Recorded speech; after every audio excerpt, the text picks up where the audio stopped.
Welcome back to the Sports Source. This segment brought to you by A.G. Hines Company. 100 years of history behind them. Revolutionary new building materials that they can offer you right now, like Nudura concrete forms. These things, it makes building easier, and your project, when it's finished, is going to be more energy efficient than if you built with steel or wood.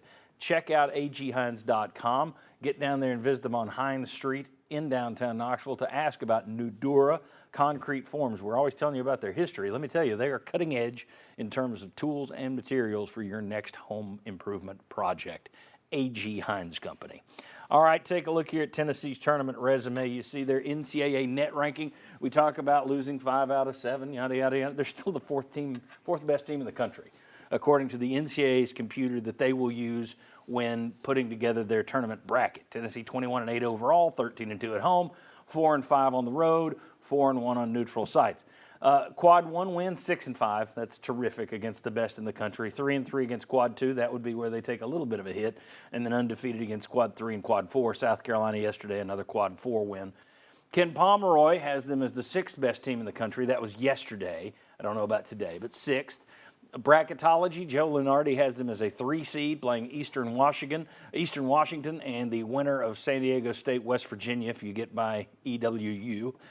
Bracketology with Jerry Palm at CBS, who just stole that whole bracketology thing. That was Lunardi's deal, and now CBS and Palm just say, okay, we'll call it that. If I were Lunardi, I'd sue. 4 seed is what he has them playing against Marshall, playing the winner of Xavier and College of Charleston. So 3 seed, 4 seed. Bracket Matrix is a group that combines like 100 different brackets, and Tennessee is right in the middle of the 3 seed. So it makes sense. If you don't finish the right way, you're going to be a 4 seed. If you finish the right way, you're pretty much locked in as a 3 seed. But let me look at some more numbers and show you guys some things and get your take on these. You stop me if you find something interesting. We do this occasionally, and you'll see that a team is, Tennessee is 20-1 when they do this, but they're 1-6 when they don't. And it's an obvious, that's the key to their games. There's nothing quite that obvious this year. 11-4, and again, I'm looking at the 14 games against Power 5 teams and the top 70 net opponents. I'm not counting Austin Peay and Tennessee Tech. Tennessee 11-4 when they shoot better than their opponent, 3-4 when they don't. 10-4 when they hit more threes in a game, 4-4 when they don't. So it's, it helps you, but it's not a cut and dried thing. 13-4 when they win the rebounding battle, 1-4 when they don't. Okay. 9-4, if you just look at the post players, I expected to see a different number here. If you just look at their post players, Kamwa, Plavsic, Adu, and Awaka, that's hard to say. When they score 20 combined, Tennessee's 9-4.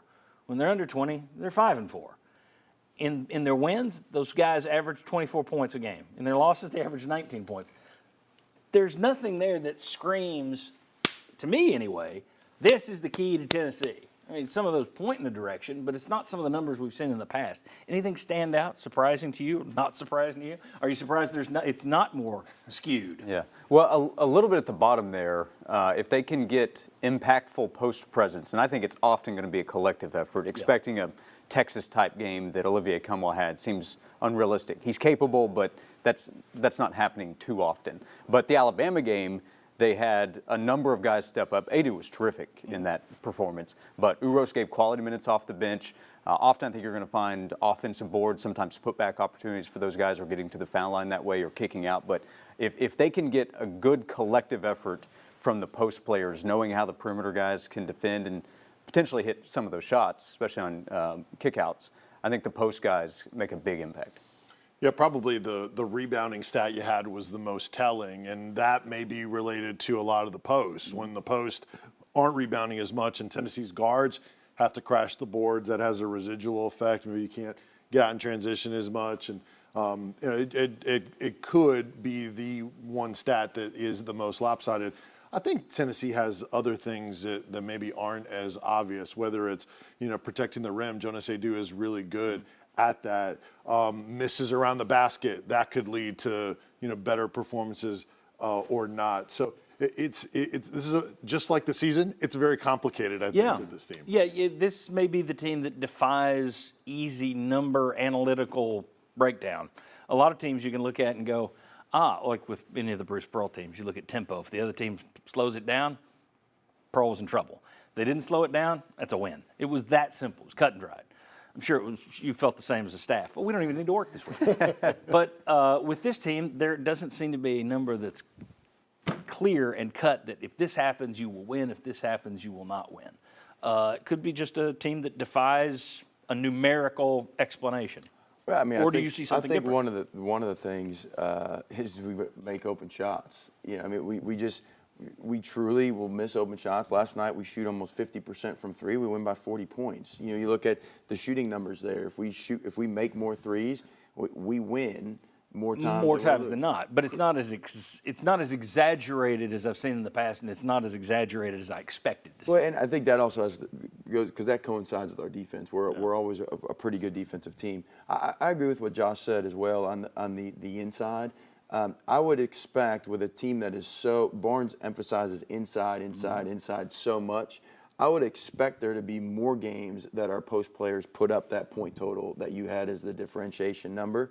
The fact that we don't leads me to believe to where our post players don't get down and get good position, and then we take bad jump shots, or we're not attacking downhill to get point or paint touches very often. So I think there's a lot of different things. And the last thing that Vince mentioned, we were more crisp last night. We were moving the basketball. We were not dribbling as much, and I think that's when we're at our best. But then it boils down to, are we making jump shots? Yeah. All right. When we come back, we will be, and I'll ask Mark that question that was put to me this week, and that is, when you look at Rick Barnes' style of play, which is defense first, at least this year, it's certainly defense first. It typically is in the past, but when you look at that system, would a player like Chris Lofton, who was a tremendous three-point gunner, would he have thrived in this system? Because he might have been sat down a little bit more because his defense wasn't the most spectacular in the world. I think that's an interesting question. We'll pose it to Mark. Then we've still got baseball to come. We got football to come. We got the ACC falling apart to come. We got a lot of stuff. We got a new hotel at Neyland Stadium to talk about. Much more coming back this way on the Sports Source. Come on back. Away from home? Watch the Sports Source live at WATE.com.